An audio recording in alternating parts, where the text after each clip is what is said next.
Have you ever looked at your bank account and thought, man, if I had just known about all this money stuff sooner, I'd be way farther ahead right now? Unfortunately for me, that's all the time. There's so many money lessons people only figure out when it's too late, whether it's saving, investing, or just making smarter financial decisions. Exactly.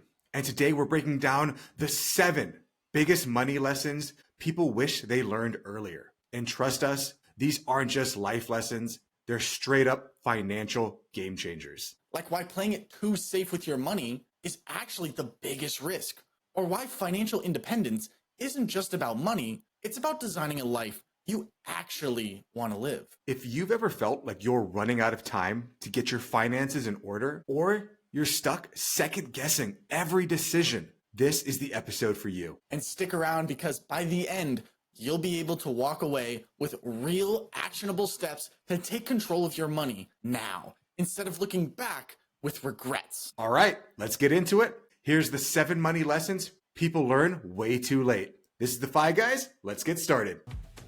So Dom, this past week I read a book called The 7 Things People Learn Too Late. So as I was reading the book, I just kept on thinking like, man, this has so many relations to finance. Obviously it had nothing to do with, it wasn't a financial book. So what I want to do just to start out the podcast is I want to give you the 7 things that people learn too late. And then the second half of the podcast, or maybe the majority of the podcast, is going to be relating these 7 rules back to finance. Because just like Miyoda Musashi says, once you see the way broadly, you see it in all things. So these life lessons that people learn too late can be applied to all different things, including your money, to hopefully get people ahead of time so they're not looking back when they're 50, 60, 70 years old thinking, man, if only I knew this in my 20s, 30s, 40s. How's that sound? I love it. I'm excited. You know, anytime you read a new book, which happens to be quite regularly, you're a learning machine and we're grateful for it. I'm excited to really get your take on the book. I find that sometimes when people read the books, they read it and then they get different things out of the book. So maybe I'll take on this book in my spare time as well and really see what I can get out of it and kind of cross-reference it with what you got out of it, and we'll meet in the middle. But till then, I guess we're just drawing from your knowledge today. So let's get right into it. Perfect. So when I give you the 7 lessons of life that people learn too late, just know we're just gonna hit them real quick, and then we'll go and relate them to finance, and we can talk about as much as you want on each one of them. Okay. So the first one that our author talks about is number 1, everything is temporary. And what that means is that everything's temporary. Our life, as we go through things, we're going to have hard events, good events, bad events, everything in between. Just know that those things are temporary. The nature of all reality is change. So if you holding on to that, feeling like, oh my God, this pain I'm feeling, my back hurts, it's going to be like this forever, it's temporary and everything changes. Number 2, this is a big one. Life isn't always fair. You know, I've seen it in the comments that people don't like it when I say it, but life isn't fair and the world doesn't care. That's just part of life. And it's a hard thing to hear because people want things to be just. People want it to be like that. But no one came out of their mother when they were babies and said like, all right, kid, for the rest of your life, everything's going to be easy. Everything's going to be fair. You're going to be justified. That's just how things work. Number 3 is that family is greater than everything else. And I think that's something that we can realize at the point of someone's death, someone's passing. We realize, oh my goodness, all the things I thought was most important. I thought the money was most important. I thought the house, I thought the car, I thought the new bag was the most important thing. But then when someone starts to pass away, especially someone you care about, you realize like, this is the only thing that matters. This right here. Number 4, kindness goes a long way. I've always liked this one because how expensive is kindness? How expensive is it to give somebody a smile, to give a wave, to give a hug, a handshake, something like that, and how far it can go in their life? Number 5, a lifetime isn't as long as you think. Again, relating this back to number 3, when it comes to death, we kind of think that, oh, well, life is this long thing, but life is always also very, very short. So don't put things off. Get things done today, which you can get done today, because tomorrow isn't guaranteed. Number 6, the biggest risk is not taking any. And we've related this to finance. We can relate this to so many different things, but not taking risk, being afraid to fail, being afraid to try is the biggest risk of all because you never can move forward. And number 7, our final one, And I think our biggest one is your responsibility, or you're responsible for your own happiness. And what I got from that is happiness is a choice, and you're responsible for it. If you think that happiness is somewhere out there in the world, out there in the ether that I need to go and acquire, you're never going to be happy, because you're never going to reach that destination, because the happiness is within you. And it's a choice that you have to make every day, every moment, by looking on the positive side, pulling the right handle rather than the wrong one. So those are our 7. We can relate them back to finance. But before we do that, Dominic, do you have any questions, thoughts, anything like that from those 7? Do you want me to reiterate any of them? No, I think there's a lot of powerful ones in there. I mean, when you were kind of going through the family and life is not as long as you think it is, I was thinking of my great aunt, Theogene, and she's up there in age. Great woman. And I was just thinking, I'm like, man, I've been putting off not calling her. I should give her a call. So I highly recommend giving your loved ones a call and spending some time with them. But yeah, no, I mean, let's get right into it. Perfect. So, like I said, we're going to go ahead and take each one of the 7 money lessons. We're going to relate them back to finance. So, number 1 is everything is temporary. And the way that I kind of thought through this when it comes to finance is that your financial situation can and very likely will change. So, money struggles don't last forever if you decide to take action. Investment, job loss, sudden windfalls, everything fluctuates in life. So I think the biggest thing we can do is build a plan that accounts for change. And we've talked about financial planning and the way that I've kind of approached my financial planning with my clients, with my coaching clients, with my actual clients, is that if I go ahead and we create like this perfect plan where it's like, okay, I know you have a job, you're going to get this % per year increases, you're going to have a kid at this age and they're going to leave the house at this age and all this stuff. We have this perfect booklet that says like, this is your financial life. You know exactly what to do. And then the next day happens, or shoot, an hour happens later. And, hey, you're not getting that increase in your raise, or, hey, you just lost your job. We're doing budget cuts. Hey, your wife just had a miscarriage. Something got, all of these things can happen. So I believe that a lot of our planning, a lot of our in-depth planning, where we have that big booklet that shows like everything that's going to happen, it's just a safety blanket that makes us feel better. But that safety blanket isn't doing anything for us. The house could be on fire. I can grab my safety blanket and just put it on me, not a fireproof blanket, but it's like my weighted blanket and be like, no, I'm safe underneath my blanket. And that's just not how the world works. It seems like a very like enlightened way to think about things. Everything is temporary. It reminds me of something that I learned actually on this podcast, which is like, this too shall pass, right? The moment you're feeling is so temporary. And oftentimes I always go to this quote when I'm in pain, or I'm in the middle of a fight, or things are bad. Like, I just can't see the light at the end of the tunnel. It's like, this too shall pass. And, we have to remind ourselves that even on our darkest day, the sun still rises, right? We still got through it, and we still made it out.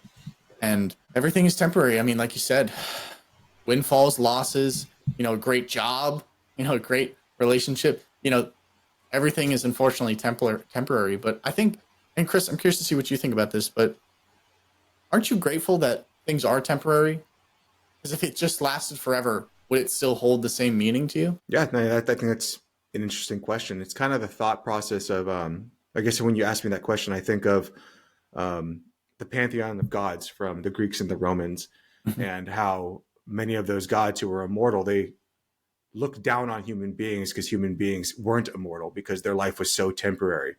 But then there were some of the gods who were envious of the humans because they got to look at them, and those human beings, everything was so finite, so quick to dissipate in the event of death, that they took things for granted, that they didn't take things for granted. So the gods were jealous of us as human beings, and that our ability to enjoy things, because we knew that it wasn't forever. It was only temporary, where the gods lost that ability because they knew they were going to be around forever. So they had the jealousy of the humans, the people that they looked down upon. And it's the exact same thing for us. We want everything to be forever. We do. But also, if it was, who knows, we probably wouldn't take it for as important as it actually is. Mm-hmm. We would take it for granted pretty quickly. And it's not till something is gone that you realize how ephemeral it actually was. Because my belief in life is that you don't actually own anything. Yeah, you might have a piece of paper that says you own your house. You might have a piece of paper that says you own the land on that. But in truth, you're only renting it. You're renting it for a little while, as while you're here. Once you go away, it goes away. It goes to somebody else. It might still have your name on the deed, whatever, but someone else is going to take that. And if you think about it, even from a wider perspective of like, I own this house, this is my house, no one can take it. Well, that's all predicated that the government stays in float and that people agree that you own it. Yeah. Because at the end of the day, it's all the law of power, the law of nature. And if a stronger force came in and we got invaded as America, or just think of what we have done to other countries, someone can say, I've owned this land, it's my ancestral land for however long. And if a bigger, stronger person comes out, kicks everyone off the land, it doesn't matter what you say. It doesn't matter what you think. It doesn't matter what paperwork you have. It's just over. And it's a hard thing to think about. But when you think about that and you realize that everything is just temporary, I think the biggest tip I can give for people financially is to focus on the long-term habits and not the short-term setbacks, not the short-term wins. Focus on the habits, because there's many people out there, especially on YouTube, TikTok, whatever, who's going to say, I have this amazing thing that works for me. And like, I have this many subscribers, this much money, this whatever. Okay, check in with me in 5 years. Check in with me in 10 years. Let's see if you can keep that going. Because there are many things that come in with those sudden windfalls. And that's wonderful. Miracles happen all the time just due to the law of large numbers. We have so many people in the world. Of course, every day, every few days, there's going to be a quote unquote miracle because everyone's trying. Everyone's pulling that lottery ticket. Everyone's pulling that slot machine. People are going to hit, but can you sustain that? And being able to sustain that is done by the long-term habits. And those habits, they are not temporary. Those habits are you, if you choose to have them be a part of you. And building those habits are quite difficult, right? And I think a book both of us have read that really helps for building habits. It's called Atomic Habits. It's one of my favorite books, actually. Favorite in the sense that it helped me in a great way to understand how to build and break habits. And I definitely recommend everybody to go check that one out. It's a wonderful, wonderful book. But I agree. And I'd love to get on to number 2. I think there's some great knowledge in number 1, and let's keep the knowledge train going. Yeah. Number 2 is life isn't fair. And that one's sad for people to hear. They're like, well, mom told me that everything's supposed to be fair. I'm supposed to get my participation award, all this stuff. But unfortunately, that's not the way the world works. And I think the biggest thing that you can get from this financially, and I know it's sometimes hard to hear, is that the system isn't built for you. It's built for everyone. So you need to learn to play it smart. Don't try to sit there and try to turn the system to work just for you. Learn to play within the system. Learn to play within the rules of the game that is actually laid out. That includes the tax codes favors businesses and investors. That's just the way that it is. So are you taking advantage of it? Or are you just sitting there complaining that it's not made for you? Because no one's holding you out. No one's saying you can't be a business owner. No one's saying you can't be an investor. Wages stagnate. Inflation happens.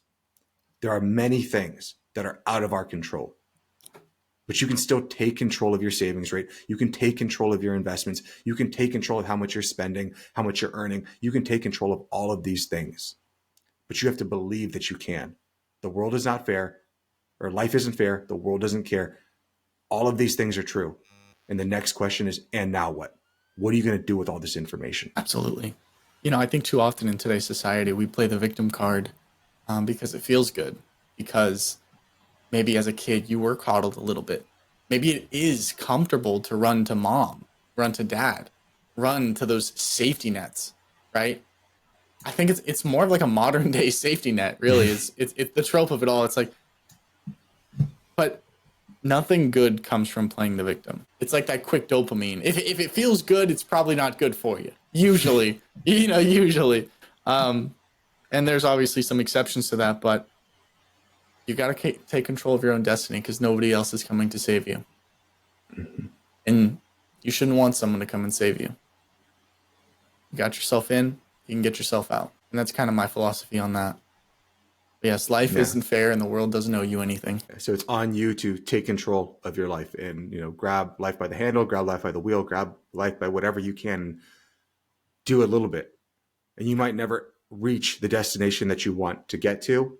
You might never acquire all the aspirations you have, but you will end up in a better place than you are now by actually taking action than sitting there and lamenting that you weren't given everything that you believed you should have had. So my tips for this one is you need to learn to play the game wisely. That means you need to learn to optimize your taxes. You need to learn to leverage compound interest. You need to learn to invest early, to try to make more money, to learn your spending habits. Again, the entire system is built against you. It is not against you, against all of us. Like, we live in a society that is meant to extract, and then keep you stuck inside that hamster wheel by telling you that you're not enough, that you don't have enough, that you need to earn more, spend more, keep on going, keep on going, keep on going. 20, 30 years down the line, you look back on your life and you're trying to figure out what the hell happened. Where did it all go? That's because you never took the time to look up, to get out of that just for a second, to actually breathe, to wake up for a moment and realize, is the hamster wheel I'm stuck in a hamster wheel of my own volition? Is this a game I even want to play? Do I want to play the game of keep on earning raises, keep on earning raises, keep on earning raises, keep spending more money to feel better about the job that you hate? Or is there another path that I can take? And that's what this whole podcast is about, that there is another handle that we could all pull from. And yes, it's a counterintuitive choice. It's different than everyone else. It's really freaking hard. And there is nothing in life, there's no one I've ever met who says that financial independence or pursuing financial independence, getting better with my money in any way, shape, or form, hurt me, was a hindrance to me. The journey is worth it. The destination is worth it. And I think it's so hard to see that when you're in the thick of it, you know? It's like if you live in a family who's generationally poor, imagining what it's like to be rich. It's very difficult. If you're stuck in a bad financial situation, it's hard to envision financial peace, right? But like you said, I mean, it's the habits that create you and make you and break you. And if you can get those habits down, you can change your world. And I think that's what's beautiful. You know, Every day is a chance to change the future and change the present. Yeah. And I think the biggest thing with this, and life isn't fair, and that's just true. There's a lot of things against us for the younger generations. I know majority of our audience are mine and your age, Dominic. Mm-hmm. And, they're looking at the housing market. They're looking at the state of the economy, the state of the job market, the state of everything. They're saying, like, this isn't fair. My great-great-grandparents had a better situation. They were able to, just my grandfather worked the job and he was able to afford a house and a car and have his 2.5 kids, and his wife got to stay home, and all of these things, and all that sounded good. And they had zero knowledge. Not to say they had zero knowledge, but they didn't have ChatGPT. They didn't have the internet. Yeah. You have to learn to have these systems play for you, work to your advantage. And if you don't know what that means, you need to go out and seek it. You need to be the person that makes the change. Nothing ever changes if nothing ever changes. You sitting around and complaining and bitching and whining that the system isn't fair and hoping to get a different result, maybe some angel will come from the sky and give me $1 million. Well, why do you keep on running the exact same thing? How about we try changing up the playbook and seeing if we get a different result? And if you don't, then you have to rechange the playbook again and keep on iterating till you get out. And even if you never reach the destination, the journey will change you to become a better person, a different version than you are now, which is the point of life, is to keep on changing in the service of yourself and in the service of others. Yeah, absolutely. Hope is like, it's not a strategy. And so often you find that people are wishing and hoping and waiting and wanting, but you can't deposit hope, right? You can't do much with hope. It can spark you. It can give you maybe the light at the end of the tunnel, but hope feels good. But strategies get results, and action gets you to where you want to go. Let's go ahead and move on to number 3, unless you have anything else on number 2. No, I'm good. Perfect. So on this one, it was family is greater than everything. So for this one, I kind of thought about building a financial plan is important, but building a financial plan that supports your individual values is the game changer. Yeah, if you have a financial plan, you do all these things, you're going to be okay in quotation marks. That's all well and good, but that doesn't mean you're going to stick to it, because even if you have that perfect financial plan, and it's perfect for you in all these ways, and it's going to make you be okay. You're going to be okay. You're going to have enough. That doesn't mean anything if you can't relate it back to why the hell you're doing it in the first place. Money is quite simply just a tool. The point of financial independence, the point of getting quote unquote good with your money, is to be able to live your values. And for me, I know for you, Dominic, that means being able to have that freedom to spend time with people that you care about. They don't have to be your biological family. They could be the family that you create, but being able to enjoy time with those people. Because if you have all the money in the world, if you went ahead and you created all this wealth, all this everything, and you're alone on an island with just this money by yourself, just like, oh, at least I have it. Is that a life worth living? For me, I know it's not. Maybe if our listeners listening, they're like, no, that's exactly what I want. I want to have all this money. I never want to talk to another person again. Maybe that's what you think you want. Yeah. But I would say go ahead and try doing a silent retreat. Try being alone. Try putting yourself in a room by yourself and seeing if you like that. Because I'll tell you from experience, it's really freaking hard. All of man's discontent comes from his inability to sit in a room alone by himself. And at the end of the day, it's not what you have, it's who you have. Family really is everything, guys. And I hope you don't take it for granted. And this also comes from another perspective, is that the stress of financial insecurity can also really strain relationships. So that's why I think it's so important. If family is greater than everything, we need to make sure that we're building this together, because unfortunately, the number one cause of divorce in this country comes down to money, comes down to money issues. And from what I've seen and work with my clients, it comes from a lack of understanding each other's values, understanding each other's goals, and making sure that we're both aligned with that. Typically, and this is just typically, the issue is not the lack of knowledge. It's the lack of consistency, the lack of ability to actually get it done, to execute on the plan. Because we all know what we have to do. If you want to lose weight, I want to eat less. I want to work out more. If I want to gain money, be good with money, I need to make more money. I need to spend less. Simple equations, yet no one can stick to it, because it's not the knowledge, it's the consistency. And in order to be consistent, you need to make sure that that consistency is aligned with your values. You know, it's just like someone saying, I want to lose 20 pounds. Well, why do you want to lose 20 pounds? Because I want to lose 20 pounds. Well, then the next day, when it comes to, I want to lose my 20 pounds because I want to lose 20 pounds, that's the only reason. And then they see that donut on the counter, they'll go for it. But if you're thinking about it that, hey, I want to lose 20 pounds because I want to be able to fit into my suit Wedding for dress. my wedding. Yeah. I want to fit into my wedding dress. I want to be able to do that. Now you have a stronger why. You're doing this for a reason. And if we're able to take that and make it into a long-term thing, then you can keep that going. Because what I don't want someone to do is be like, I want to lose 20 pounds so I can fit into that wedding dress. Maybe they achieve that goal, and now that goal is gone. And now they go ahead and just gain it all back. So let's take a wider perspective, put it something in the back burner. I want to live healthily for longer. I want to be able to get up and down off the floor with my grandkids. I want to be able to pick them up. I want to be able to jog. I want to be able to be out in life and then just kind of pass. And everyone's like, whoa, what happened to him? That's what I want in life. Yeah. Now, that's not something that you're doing just as a goal. You don't have a diet. You have a plan. You have something that's a part of you. And we take all of those things from a fitness realm, we just take into our finances. Again, once you see the way broadly, you see it in all things. It's the exact same thing taken to another perspective. I'm kind of curious on this. I just want to poke your brain a little bit on that. I always love a lofty goal, a large goal, a goal with a strong why.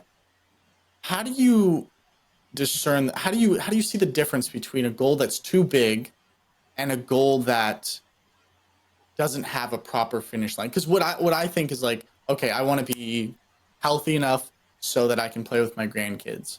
Okay, where does it end? Right? I don't know if maybe it's a me thing where it's like I need a hard finish line to know that the mission is complete and we can move on to a different mission. Or do you think it kind of has to be one of those ever-changing goals where the finish line is constantly moving past, not getting closer, but like it's getting further away? What is your kind of thought process on that, Chris? I think it's a bit of both. Okay. Again, I think I've taught you about infinite games and finite games, right? So an infinite game is a game that can't be won. It's trying to get better, trying to learn all knowledge.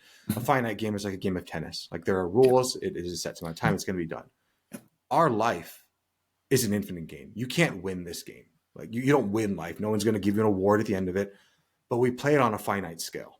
because our life is only so long. But life in general, from the dawn of time till heat death in who knows how many of millions of years, when our universe eventually collapses in and back on itself, as modern day physics kind of thinks it will, we're playing on an infinite game, but we're playing on our finite scale. So maybe what you need to do is have that infinite goal to become the better person, to be that thing that's in line with your values. And you need to set finite scales in order to get there, but know that those finite missions, in order to like hit that destination, changes, because you're never going to get quote unquote there. You're never going to hit the goal and be like, I've attained it, I'm done. There is no nirvana, there is no enlightenment that you can stay in forever and like transcend the universe. You can't have the perfect meal that's so good. Like I've created the best meal ever, and I don't need to eat any egg again. I had the best night of sleep. I got a score of 100 on my sleep tracker. I don't need to sleep ever again. That's not the nature of reality. That's not how life works. You have to keep on striving and striving and striving. And that's hard for people to hear because they want there to be an end goal. And I guess there is, and it's death. And is that really what you want? Interesting. Once again, death brings meaning. Okay. No, I think that is something that I kind of struggle with a lot in my own personal life, is infinite games versus finite games, and really attaching and setting up myself for success in regards to my mindset on how to accomplish it and what to expect and all these different things. But okay, yeah, it's definitely something that I'm hoping to ponder a little bit more, maybe later today or later this week. But if you guys have any other questions, I mean, feel free to drop them in the comments wherever you're listening. We always love to see you guys' comments. If you are enjoying the podcast so far, you're getting a little bit out of it, please give us a like, give us a follow, share it with a friend, obviously. We're trying to grow this podcast to help as many people as possible. We get nothing out of this. We're simply doing this just to expand our own mind and expand society's mind on finance and having nuanced conversations around that topic, with a dash of Star Wars references and pop culture references, as we love. But yeah, I mean, let's continue on. So far we've got everything is temporary, life isn't always fair, family is everything, and number 4, I think, is it. We need it. We need it big time in today's society. Are you ready to move on to number 4, Chris? Yeah, I am. And that one is number 4 is kindness goes a long way. Yeah. I think this one's just so important, especially like you said, today's society. Everyone's trying to burn each other down in order to be able to rise from the ashes, in order to feel like, in order for me to build the biggest building, I need to tear everyone else's down. At least mine that's standing is the winner. And that's not the way we win. We win by a rising tide that lifts all boats. Stop trying to burn everyone else's boat, because it's not doing anything to help you. It's pulling you back. It's taking you down to a lower game. And when I think about this from a financial standpoint, and this is something everyone's heard before, so sorry to just use something, a same quote that everyone knows, but your net work is your net worth. And I think a lot of people, they hear that and they're like, oh, does that mean I need to go and like go to these dumb mixers or like just text people every day like hello? Yeah. No, not that. Your network can be 1 million people wide, 1 billion people wide, or it can be just a strong set of people that you actually have relationships with. So many people think in order to have a good network, it must be voluminous. It must have a large number attached to it. But that's not true. But it means that the relationships you do have are incredibly important. So you want to nurture those relationships. You want to actually be friends with the people, know those people. Yeah, you can have 1 million followers on Instagram, 1 million followers on Facebook. Are those people actually going to come and help you when something goes bump in the night? When your dog dies, when your sister gets hit by a car, when all of these things happen, who can you actually call on? That is your network. Those people at the end of the night, when you call and you say, hey man, I'm really struggling. I just need someone to listen to me. Are your 1 million followers, if you put that on Facebook, is someone actually going to call you? Or are you just going to get a thumbs up or a like or a dislike? Because that's not real. That's ephemeral. So don't chase those things. Chase real relationships, because we all need them. Our biology and our psychology is built around groups of individuals, groups of people together. That's the way that we survive. And when we are alone, you die. And your brain knows that. Yeah. The worst thing you can do is get cast out of the tribe. And I think too often in our society, we think that by being on social media, we're being social. And unfortunately, it's just not so social anymore. And that's not human interactions. Human interaction is calling someone, talking to someone, seeing someone, right? Not scrolling past a highly edited video that's been processed to make you watch the whole video, right? So yeah, I totally agree with everything that's said. And like you said at the beginning of the pod, kindness is free. You know, Mm-hmm. kindness is free. There's this channel I enjoy on YouTube, and every time his video pops up, I'm like, oh, I'll check out this one. And it's a guy. He's just going around whatever city he's in at the time, and he's got this like little camera on his chest. I think it's like a hidden camera, and he'll just be like, "Good morning," and he'll just be like, "Oh, I love the shirt. Like, love the," and then he just goes around giving compliments. Sometimes people don't say anything. Sometimes people clearly look away. Sometimes people really interact with it. You see them light up. You see them make their day. You know. So I implore you guys, if you're gonna do something actionable from this pod, one of them, please make it to make someone else's day. You know, if you're going to the grocery store sometime this week, you see a little old lady, tell her, give her a nice compliment, right? Watch her face light up. You know, you never know what kind of day they're having. You never know what kind of week or year or life they're kind of having. And you'll never understand how much an act of generosity can really impact a person. So I really, that's, we got action steps on the podcast, but that's Dom's action step for today. You know, go out and make someone's day, make someone a little bit happier, make someone smile today. That's a good one, Dom. Thank you for saying that. When it comes towards this from a financial realm, something that I always like to tell people is helping other people on their financial journeys can open doors for your own growth, for your own journey that you never saw coming. One of the best ways, one of the things that have like upped my game in terms of my finances was helping other people. Like I was helping people as an advisor long before I was quote unquote like financially good with money. And there's an old trope in therapy offices with psychologists and coaches and everything that you can only push somebody so as far as you've gone yourself. You can only lift somebody up to the point that you are. You can't continue to push them up the ladder. So if you want to grow, if you want to help, go out there and seek to help people. You'd be surprised how many people you can ask to mentor you, or you can mentor them, whether that be business owners or financial peers or acquaintances on the path to financial independence, your boss, your mom, your dad, your friends, even. They're all somebody. Don't burn bridges. Don't try to just optimize for the sake of optimization. You really want to actually help people with the intent of helping people. If you look at it transactionally, I'm only going to help this person to get something out of it. You're never actually going to get ahead. You want to help people because you realize that the way that we all advance, the way that the reason that I'm doing what I'm doing is to become a better version of myself in the service of other people. So do it in that spirit. It all depends on the aim that you put into it, the spirit behind the reason that you're doing it. Yes, of course, if you're helping people, you can realize that eventually it might come back to me. The rule of reciprocity always holds.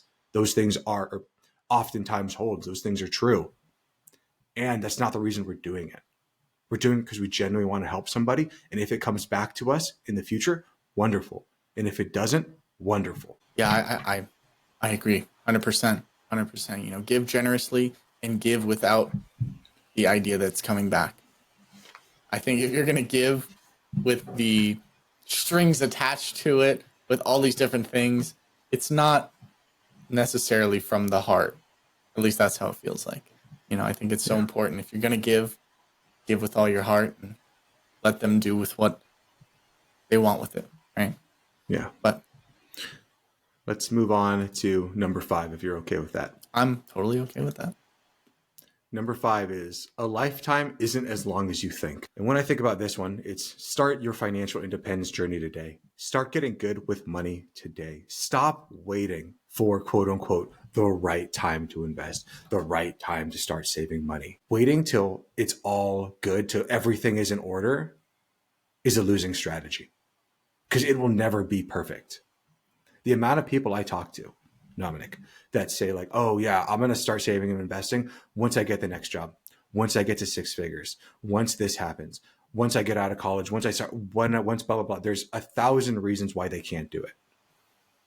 And they're all excuses. They're all excuses to not want to make the change that they know they need to.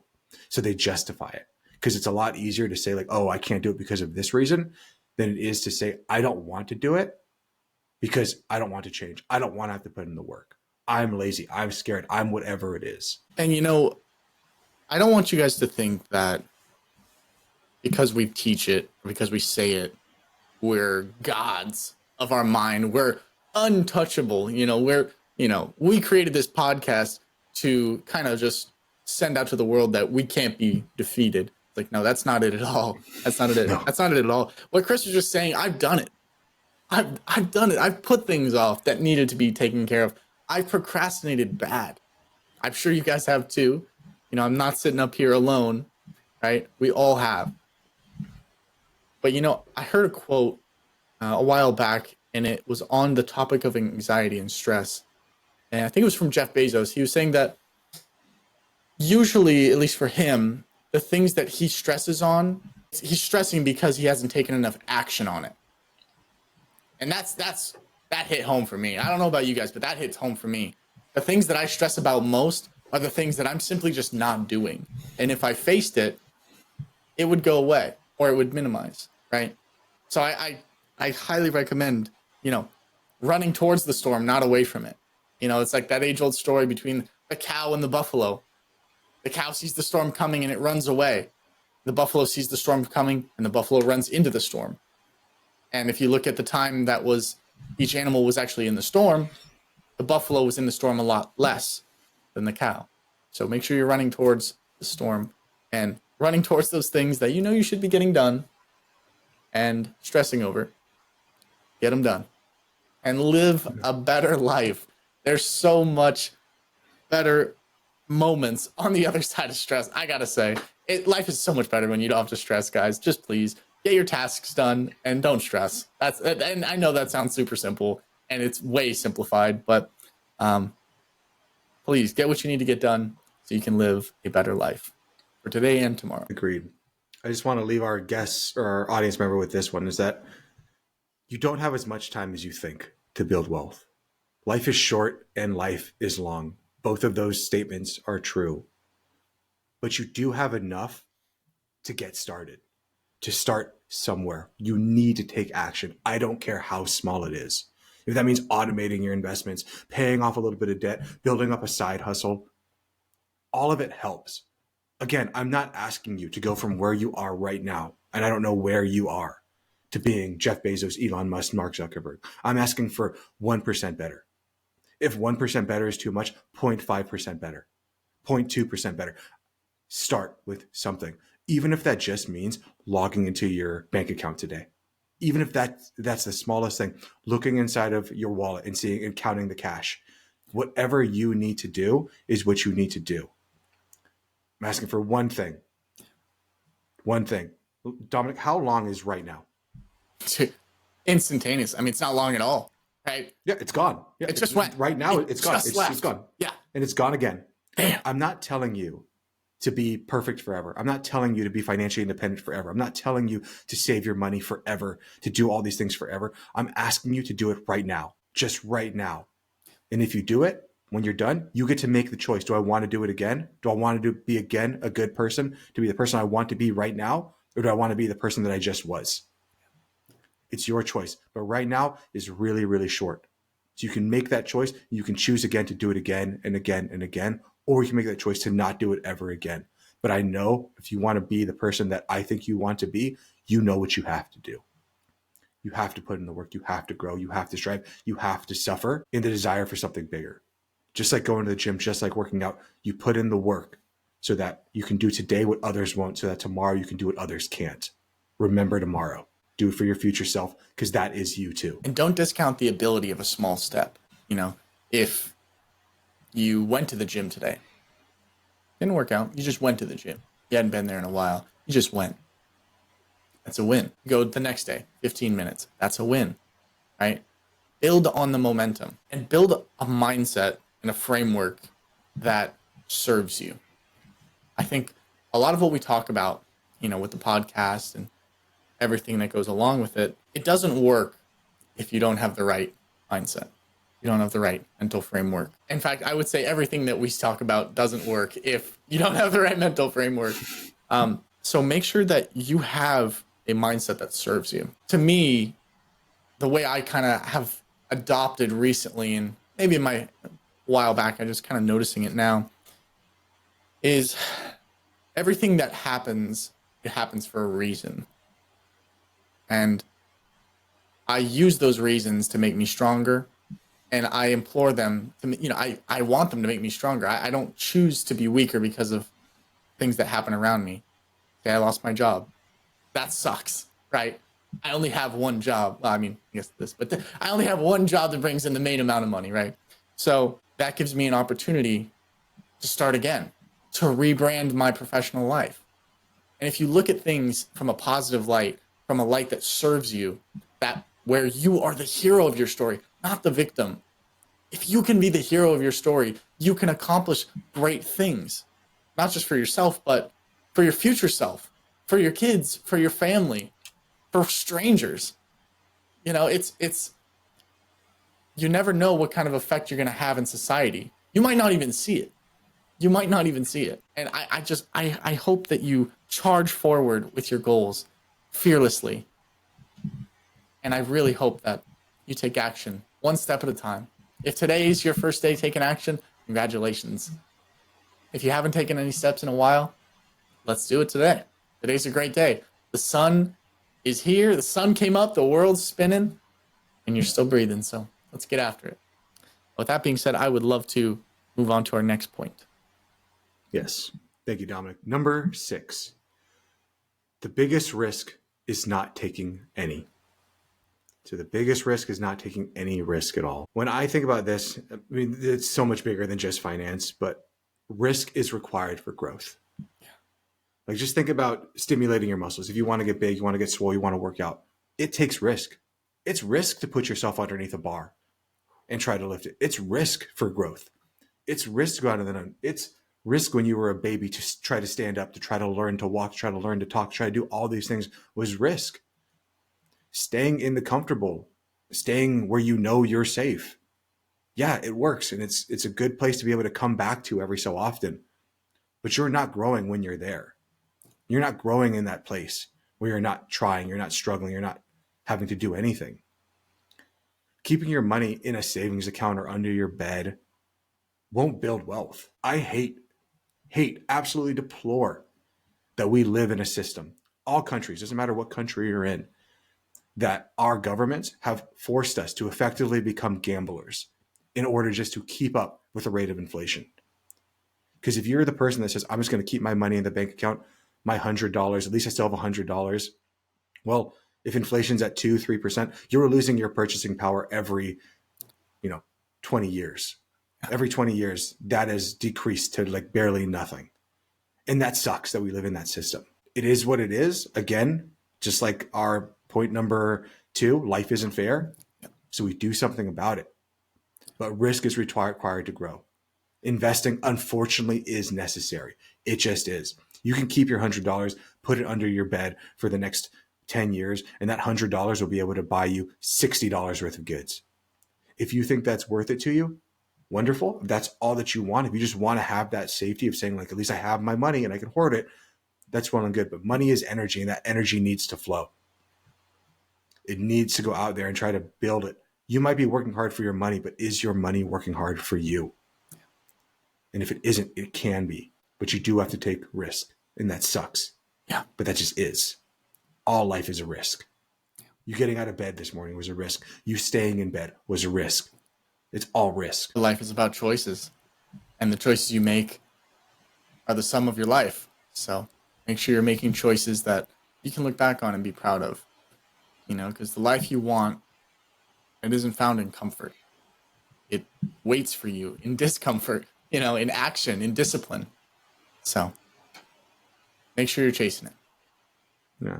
Maybe we should talk a little bit about calculated risk. Yes. Calculated, quote unquote, smart risk. Yeah.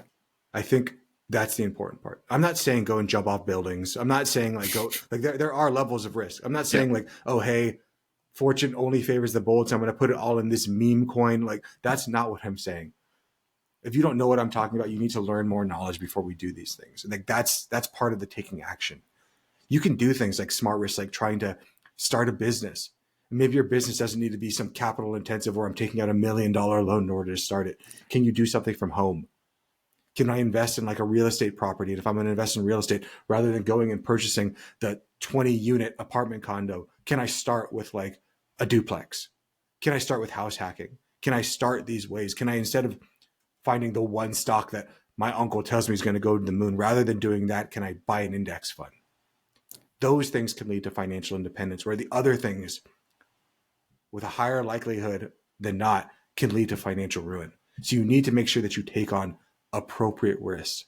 You need to get comfortable with calculating risk for yourself, and then let time work in your favor. Because you take on risk and you are going to fail. That's a guarantee. You are going to fail. I'm sorry if no one's ever told you that. And in that failure is where you find growth. In that failure is where you get better. Failure is the most data-rich stream of information that we can get as human beings. And it hurts. And the reason it hurts is because you're learning from it. You are growing. So learn from it, accept it that it is, and move on. Don't dwell in that place. From someone who dwells in that place for far too long, far too much. I'm not just talking to you, Dominic. I'm not talking to our audience member. I'm talking to myself. Don't dwell there. You took a risk. You failed. But it's only a failure if you stop. It's only a failure if you quit trying. Man could fail 1,000 different times, but he is only a failure when he quits, when he doesn't get back up. I think it's a great disclaimer. Calculated risk. Yeah, I think some people take words and then they run with them.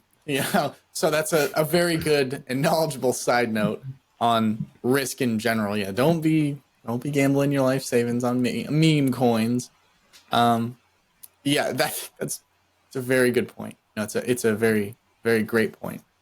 And getting comfortable with failure is something that entrepreneurs face a lot, right? But it's not just for entrepreneurs.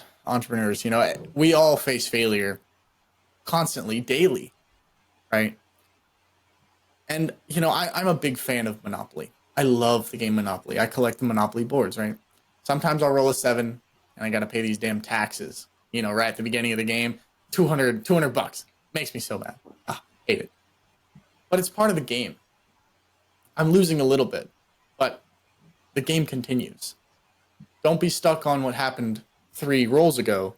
Let's look to the future, see which properties we can buy, where we can build hotels, how we can crush our mom or dad in Monopoly. They don't play with me anymore. It sucks. I can't get them to play. So I basically play Monopoly alone. It's terrible. It's terrible work. But that being said, let's get on to the next point of, yes, calculated risk. Don't be afraid of failure. Happens to the best of us. Get up, keep trying, because winners never win and winners never quit. Let's go with number 7. This is the one that always hits me. Like, and I know it. Like, I know it intuitively. I'm not intuitively, but I've heard it 1,000 times, and I don't feel it. I haven't internalized it fully. So maybe we can hopefully talk through it and get a little bit more out of it. Number 7 was, you're responsible for your own happiness. And from somebody who's achieved coast financial independence, who is in a pretty good financial spot, financial independence won't magically fix everything. Reaching the goal won't make you magically happy. Money can remove stress, but it does not solve your internal problems. It's not going to fix your marriage. It's not going to fix your relationship with your kids. It's not going to fix how you feel about the government, about your neighbor, about your family, your friends. Financial independence, getting quote unquote good with money, is about designing the life that you want, not just about hitting numbers. If you think that with the day you wake up and have that magic number that you've been striving for in your bank account, that the clouds are going to open, that light's going to shine down upon you, that everything is going to go your way for the rest of your life, you're sorely lacking. So let me tell you, before you strive for that and realize, like I did, that nothing changes if nothing changes. Define what happiness looks like you beyond the money. What will you do when you reach financial independence? What will you do when you reach that magic number? And start trying to do those things today. Make sure that's something that you actually want to do. Because I can tell you from personal experience that the thought of just sitting on a beach drinking Mai Tais all day for the rest of your life is not a good life. Yeah. It sounds fun and it's great for a little while, but it is hollow, it is shallow, and you will not feel like you are doing anything. The type of person that is able to buck all the trends, to pursue financial independence, to save 20, 30, 40, 50, 60% of their income starting when they are young in order to get to a nest egg where they have enough money that can create cash flows that can allow them to sustain themselves mostly indefinitely, is not the kind of person that can sit on a beach for the rest of their life. Nope. It's very difficult for a person to do a complete 180, like that. Going from grind, peace, serenity. Very difficult. And as humans, we need challenges. We need tasks. We need things to do. The longest I can, and Chris will argue me on this one, but for me, in my experience, I'm not as much of a world traveler as you, but in my experience, at 10 days on vacation, I start getting very antsy,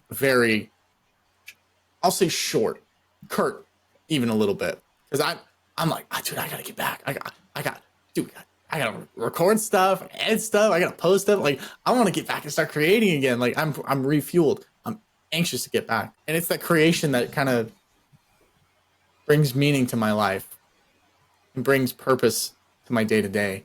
And there's this quote that I'm going to read here. It's a quote that it's how I see my life. It's how I see things. And the quote is, "Joy is not the absence of problems, but the presence of perspective." And I hope you keep that with you. And I'll say it one more time for the people in the back. Joy is not the absence of problems, but the presence of perspective. And that ties in heavily with gratitude, I might add. So if you're not grateful for what you have, I dare you to look around. There's so much stuff to be grateful for. So much stuff to be grateful for. But that is my final thoughts on that. Chris, do you have any other thoughts? No, just know that happiness is a choice. It's not a destination. It's not out there somewhere. It's within you. And this is coming from somebody who strives for happiness. And I have to remind myself that it's not out there. I'm never going to attain it. It's here right now. It's here in this room with me. It's in me. And you need to be the one to decide that for yourself too. If you're the person listening to this podcast being like, well, that's just different. That's not the way it works for me. Okay. I would say take a wider perspective, just like Dominic said. Take a wider perspective. Take a wider perspective. Listen to the 7 rules we talked about. If you go through your entire life thinking that you're the main character, that everything is happening with you in mind, that might be a little empowering to say, like, I'm the most important person in the world, but it's also really scary because that means everything was done against you. When you come to the realization that maybe things just are, and I'm just here and things are happening without me in mind. The universe flows without me. Physics flows without me here or there. It just continues. When you think about physics, when I think of physics sounds like this big lofty thing, but it's just karma. And karma even sounds like this big lofty thing, but all it is cause and effect. I do this, I have an action, there is a reaction to it. That's all that physics is. The world goes on, physics continues, everything continues regardless if you're here or not. One day you will return to wherever we came from, but you're here now, so try to make the best of what you have. Because I don't know what your religion is. I don't know what you believe in. If you believe, like I do, that there's a great consciousness to return to, if you believe that you're going to live in nirvana after you pass away in heaven or in hell, that's all wonderful. It all works. No one knows for sure. But we know right now that you are conscious, that you are listening, that you are here. Even if you're a brain in a vat somewhere, you are conscious, you are living, and you can make the choice right now to live the best life that you can right now. Even if at the end of the day, none of it matters. Right now it does. Beautifully said. Beautifully said. So let's get on to our action step because, like I always say, information without action is just entertainment. So what I want our listeners to do this week is pick one of the 7 lessons to take action on this week. Whether that's setting up an investment account, having a money conversation with your family or your spouse, or taking a calculated risk. I'm going to say it again, a calculated risk. Yes. Commit to one of them and take one step forward. Then I want you to DM us in the comments. Go to the Fi Guys video podcast at gmail.com. Go to the Fi Guys website. Go to the feedback tab. Let us know what you did this week. We're here to support you and know that it's not just us. You have so many people who are rooting for you if you choose to listen to them. Don't listen to the people that are tearing you down, and don't be the person that tears people down. Try to build everyone up, because a rising tide lifts all boats. We all want to get out of whatever this is. The only way we can do it is to do it together, to build each other up. We're all in this together. We're on one planet. We're on a ball hurtling through empty space. Why are we trying to tear each other down? I agree. I agree. Well, guys, I hope you do take action like Chris was saying and really use this information to better your life and better the lives of people around you. I think it's so important to, when people see your actions, they see the good in them. They see that, oh, he is actually trying to help. He is trying to do his best. And just try and do your best today, guys. Try and do your best. Do your best, forget the rest, right? With that being said, I think that's going to finish it out for today's episode. We hope to see you back here on Friday, where we recap this one, get a little bit more free with the conversation and a little bit more relaxed, a little bit more wild with it sometimes. We also do a little mailbag on Friday and win of the week, as you may or may not know. But we will be back here on Friday. As always, I'm Dom. He's Chris. Make sure to subscribe. Make sure to like the video if you did get anything out of it. If you did enjoy it, feel free to share it with a friend. You know, it's a great way to go on this financial journey. You know, it's so much better with a friend, guys. Let's be honest. Let's stop being alone. Share the podcast with a friend. Grow together. Build a community in your own world. And we will see you guys next week. Any final thoughts, Chris? No, we'll see you on Five Friday Feedback. Have a great week, guys. Later. This video podcast is sponsored by Monzon Wealth. The content in this podcast is for informational purposes only and should not be considered financial advice. We do not endorse specific products or services. Past performance does not guarantee future results. The opinions expressed are those of the hosts and guests, not the podcast sponsor. It is crucial to consult with a qualified financial advisor or professional who can provide advice tailored to your specific needs before making any financial decisions, investments, or taking any other actions. If you are seeking specified help, you can reach out to Chris at monzonwealth.com.